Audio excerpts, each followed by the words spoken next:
Marlène et Jean-Claude sommes très heureux de te présenter une émission très spéciale afin de comprendre les faits d'actualité.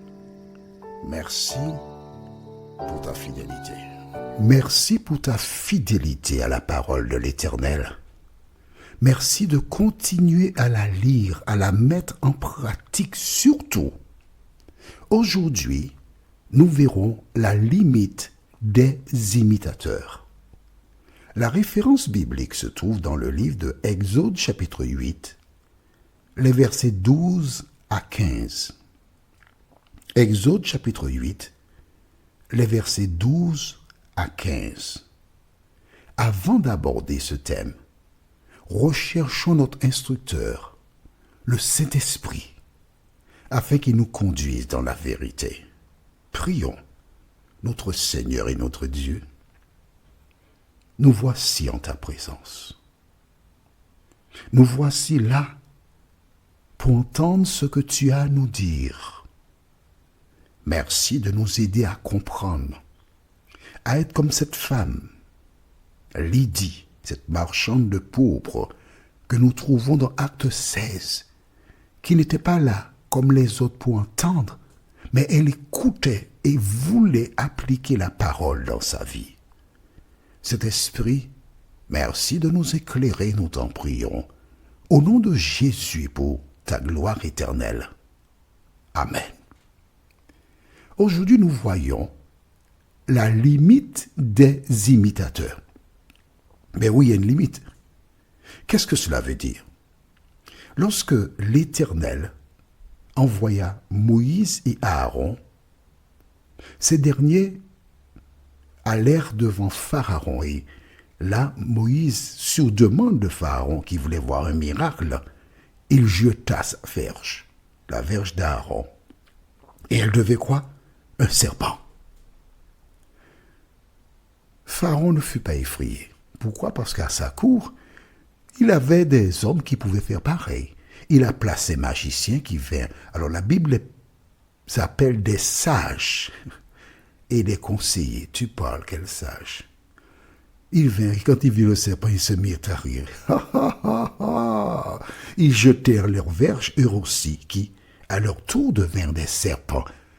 Et ajoutèrent, mais, monsieur, nous savons faire cela. Tu n'as rien fait de nouveau. Ça ne saurait nous convaincre.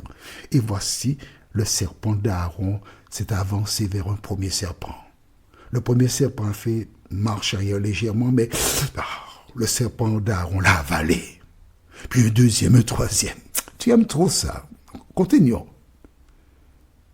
Mais Pharaon demeura de marbre. Puis Dieu dit à Aaron et Moïse, allez en présence de Pharaon. Étendez la verge vers l'eau, les différents espaces où se trouve de l'eau, et cela deviendra du sang. Que firent-ils? Ils obéirent. Le Moïse qui était réticent à un moment, il a commencé à croire et à obéir à la parole de Dieu. Vois-tu, c'est en mangeant que l'appétit vient. C'est en commençant à mettre en pratique la parole de Dieu qu'au fur et à mesure ta foi continue à grandir. Les magiciens firent de même. Mais Moïse sait qu'il a envoyé. Moïse sait qu'il accompagne parce que Dieu avait dit « Je serai avec toi ». Il ne le voyait pas, mais il ressentait la présence de Dieu. Alors il continuait. Vois-tu, celui qui te parle, oui, moi, je ne m'occupe pas des gens. Je ne m'occupe pas de celles et ceux qui sont autour de moi et qui, comme des chiens, cherchent à me dévorer. Ne sois pas choqué parce que j'ai dit chien. Mais non, quand tu lis dans l'Apocalypse, Dieu dit dehors les chiens. Des personnes qui font comme des chiens, Dieu les appelle des chiens. D'accord? Non, ces gens n'existent pas pour moi. Pourquoi? Parce que j'ai rencontré Jésus. Parce que je sais que Jésus est avec moi. Parce que Jésus m'a dit, je suis avec toi tous les jours jusqu'à la fin du monde. Je ne m'inquiète pas des gens.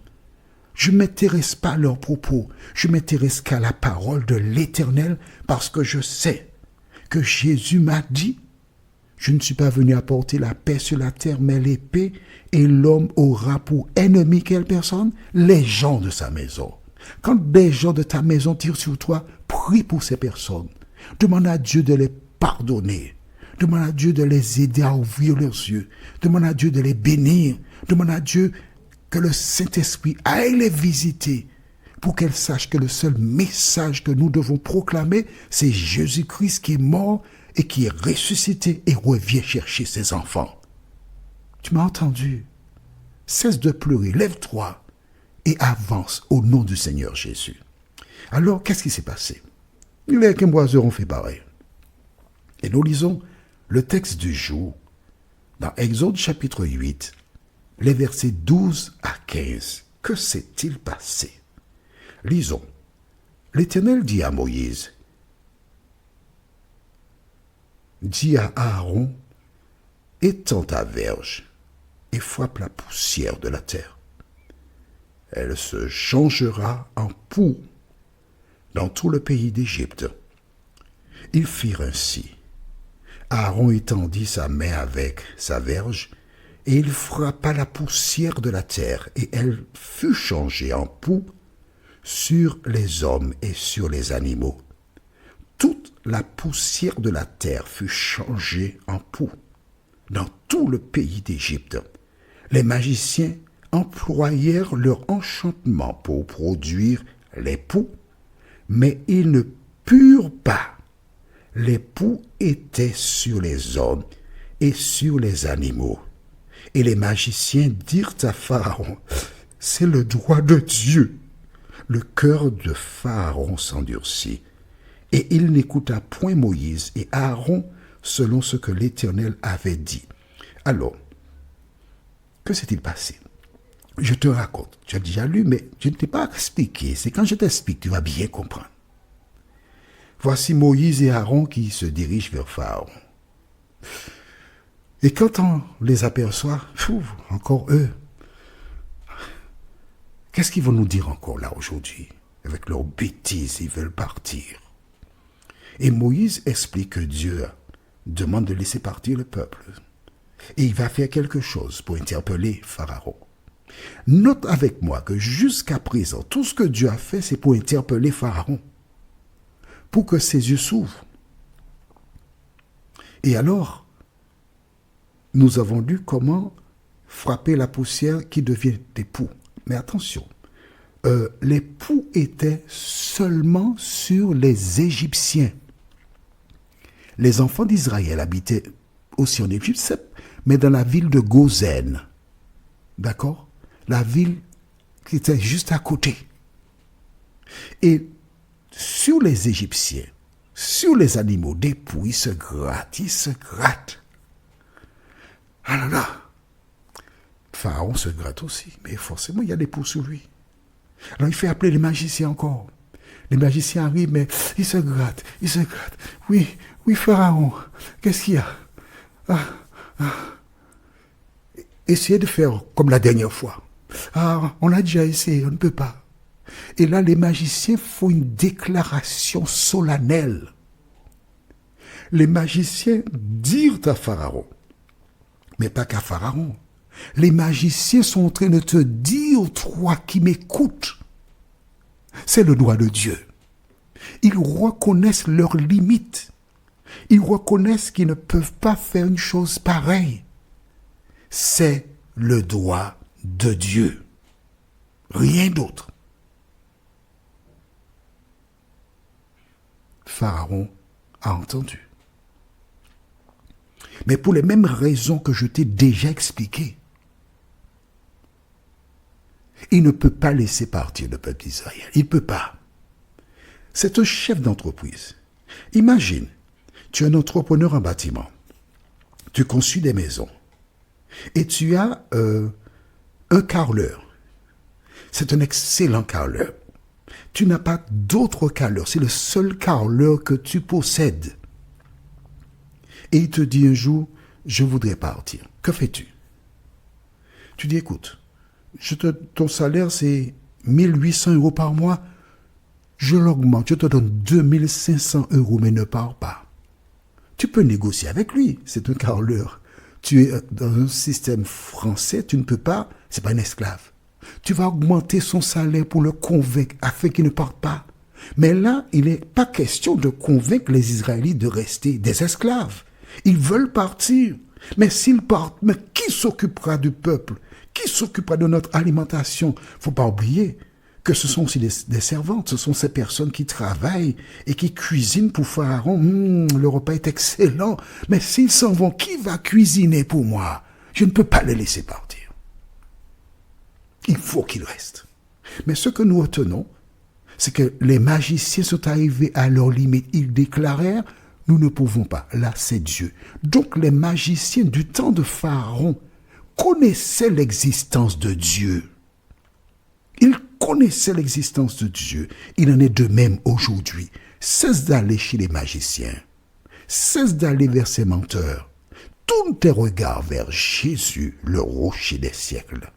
Notre prochaine étude s'intitule « L'aveugle ».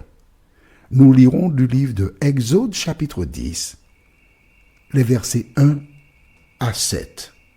L'aveugle. Prions. Notre Seigneur et notre Dieu, merci pour la parole. Merci de continuer de nous éclairer, de nous fortifier. Merci de renforcer la foi de celles et ceux qui sont chancelants. Aide-nous, Seigneur, à garder nos yeux sur Jésus, nous t'en prions, en son nom et pour ta gloire éternelle. Amen. Que l'Éternel continue de te bénir et te garder, et il me tarde de te retrouver. Nous sommes parvenus au terme de notre réflexion. Si d'aventure tu as une question, il te suffit d'envoyer un message par le biais de WhatsApp au numéro suivant, plus 596 696 88 93 93. Et alors Jean-Claude, moi, je me ferai un réel plaisir de répondre à ta question.